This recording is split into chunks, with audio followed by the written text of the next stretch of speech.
I'm so sorry I respond lately. Oke. Untuk tenses itu kan memang ada 16 ya.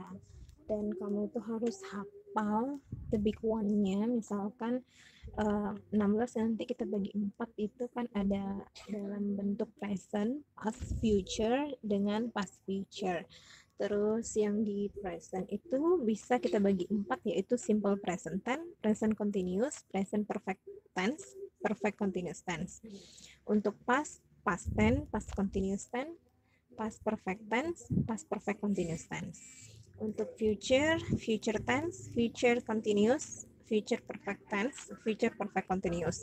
Dan past future, past future, past future continuous, past future perfect, past future perfect continuous.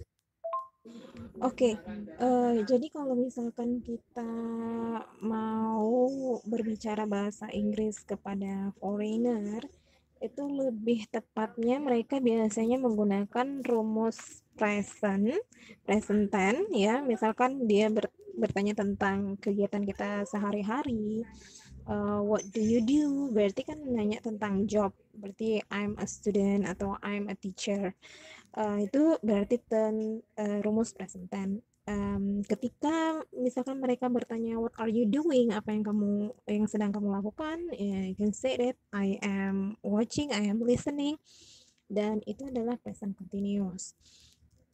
Dan kalau misalkan dia bertanya tentang kegiatan yang kamu lakukan kemarin, what did you do? Atau where did you go, misalkan kemana kamu pergi, ya kamu katakan berarti itu dalam bentuk past tense ya, karena sudah lewat ya kamu bilang I went to Bandung, atau ya misalkan apa yang kamu lakukan kemarin, jadi dalam bentuk past tense. Dan biasanya untuk future tense berarti kan yang akan datang, what is your plan, rencanamu, ya kamu bilang I am going to go to Jakarta. Jadi kalau misalkan future tense yang seperti itu berarti I am going to, itu berarti kamu sudah memplanningnya. Sementara kalau misalkan kamu bilangnya I will, berarti keinginan secara langsung. I will read, um, I will jogging, I will do jogging, oke. Okay? Nah, itu berarti keinginan kamu secara langsung. Beda dengan yang I am going to, itu sudah ada planning kamu, sudah kamu rencanakan jauh-jauh hari.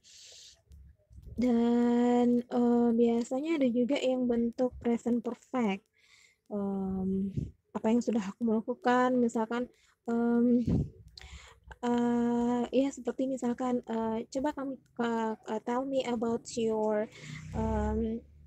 apa ya, ya pencapaian kamu, bagaimana pencapaian kamu. Jadi kamu bisa katakan pada saat wawancara ya, bisa kamu katakan I have, misalkan I have taught, saya sudah mengajar, atau misalkan I have work in the company, kamu sebutkan selama berapa tahun, for 3 years, atau sejak tahun sekian. Itu ketika ada di posisi wawancara. Atau misalkan bisa juga kamu membuat present perfect continuous, I have been teaching, I have been learning. Nah, berarti itu masih tetap kamu lakukan ya kan?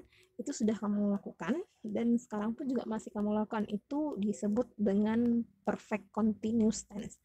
Dan hanya tenses itu saja sih yang biasanya si foreigner katakan, si foreigner uh, do conversation like that. Uh, tapi kalau misalkan untuk yang seperti past perfect tense atau past future tense, itu biasanya masuk ke conditional sentence. Jadi seperti kalimat pengandaian.